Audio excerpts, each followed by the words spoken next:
সিপিআইএমের মিছিলের জনজোয়ার পুরো লাল ঝান্ডায় ছেয়ে গেল মুর্শিদাবাদ। 6 থেকে 8,000 মানুষের বিশাল বড় আকারের মিছিল সিপিআইএম পার্টির। মনে হচ্ছে এমনই ইঙ্গিত পাওয়া যাচ্ছে আগামী 2019কে টার্গেট করে মুর্শিদাবাদের মাটিতে সিপিআইএম একাই দাপিয়ে বেড়াচ্ছে। নবাবের জেলা মুর্শিদাবাদ দখল করতে চায় সিপিআইএম, এমনটাই মনে হচ্ছে। মোট 14 দফা দাবি নিয়ে ডেপুটেশন সিপিআইএমের। মূলত তাদের দাবি অবিলম্বে ট্রাইব্যুনাল গঠন করে অবিলম্বে বৈধ ভোটারদের নাম নথিভুক্ত করতে হবে। 100 দিনের কাজ চালু করতে হবে।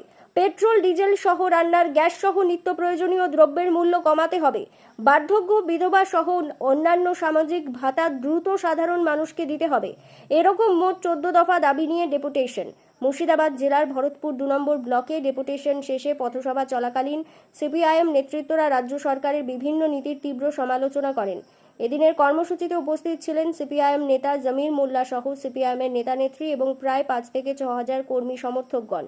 উল্লেখ্য করা যেতে পারে, শান্তিপূর্ণভাবে ডেপুটেশন কর্মসূচি হলেও আজ পুরো ভরতপুর সালার এলাকায় লাল ঝান্ডার জনজোয়ার। হাজার হাজার মানুষের উপস্থিতিতে ইনকলাব জিন্দাবাদ স্লোগানে ভরে ওঠে গোটা সালার ভরতপুর।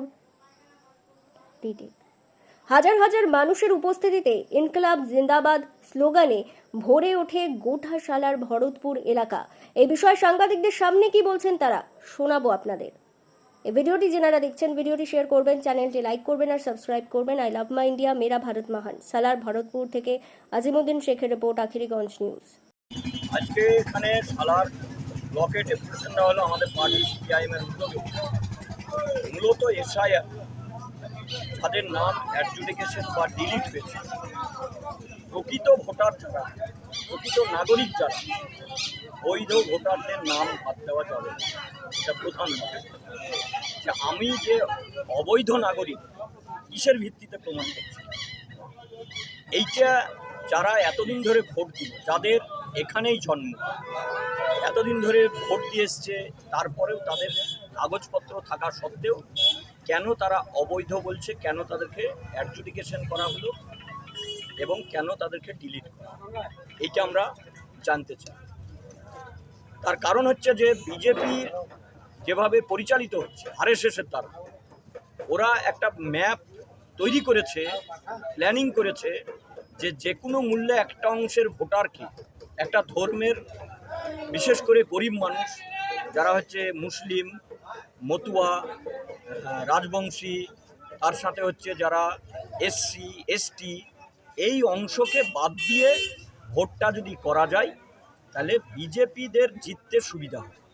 সেই কারণে গত 2026-এর নির্বাচনে এই কাজটা তারা করেছে, একেবারে রাজনৈতিক উদ্দেশ্য প্রণোদিতভাবে।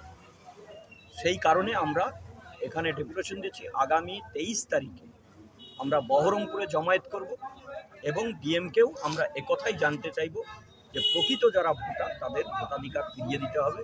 সেই দাবি নিয়ে আমরা আন্দোলন করব। আমাদের হচ্ছে যে স্মার্ট মিটার, যা ভয়ঙ্কর ক্ষতি হয়, গরিব মানুষের বিদ্যুৎ ব্যবহার করার আর ক্ষমতাই থাকবে না। একেবারে যারা শিল্পপতি, পুঁজিপতি, আম্বানি, আদানি, টাটা, বিড়লা, গোয়েঙ্কা, তাদেরও যায় 1 ইউনিট বিদ্যুৎ খরচ করলে যে দাম দিতে হবে, গরিব মানুষ যিনি ভ্যান চালক, রিক্সা চালক কিংবা হচ্ছে টোটো চালক, ক্ষেত মজুর, ভিখারি মানুষ, তারাও যদি বিদ্যুৎ ব্যবহার করে তাদেরকে ওই যারা পুঁজিপতি, শিল্পপতি, তাদের 1 ইউনিট বিদ্যুৎ ব্যবহার করলে যে দাম দিতে হয় তাদেরকেও সেই দাম দিতে হবে। পারস্পরিক ভর্তুকির যে ব্যবস্থাটা ছিল সেই ব্যবস্থা ফিরিয়ে দিতে হবে।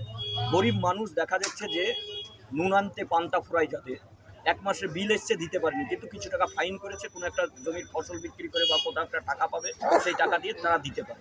কিন্তু এমনই সিস্টেম যে মোবাইলে রিচার্জের মতো, যদি রিচার্জ না করে তাহলে সে বিদ্যুৎ ব্যবহার করতে পারবে না। এই জন্য সমস্ত মানুষকে ঐক্যবদ্ধ করে, এবং এটা বিদ্যুৎকে বেসরকারিকরণ করে দেওয়ার একটা প্রক্রিয়া, আদানিদের হাতে চলে যাবে বিদ্যুৎ এবং বেশি টাকা দিয়ে বিদ্যুৎ কিনতে হবে, এটাই হচ্ছে যে ওদের উদ্দেশ্য। আর এই যে হকার উচ্ছেদ, রেলের যারা স্টেশনে কিংবা যে বস্তিতে তারা যারা এইসব করছে, এই হকার উচ্ছেদের আমরা বিরুদ্ধে, উচ্ছেদের বিরুদ্ধে। পুনর্বাসন ছাড়া উচ্ছেদ করা যাবে না, এই দাবিতে আমরা অনড় আছি। লাল ঝান্ডা সিপিআইএমের পক্ষ থেকে তাদের পাশে আমরা দাঁড়াবো। কেউ তাদের পাশে নেই। আর জিনিসপত্রের দাম যেভাবে বাড়ছে, যা প্রতিশ্রুতি দিয়েছিল ডাবল ইঞ্জিনের সরকার, ওরা বলেছিল যে নয়া বাংলা গড়বে, সোনার বাংলা গড়বে। আজকে বাংলাকে তারা ভেঙে চুরমার করছে। এটাই হচ্ছে ওদের কাজ, তার বিরুদ্ধেই লড়াই।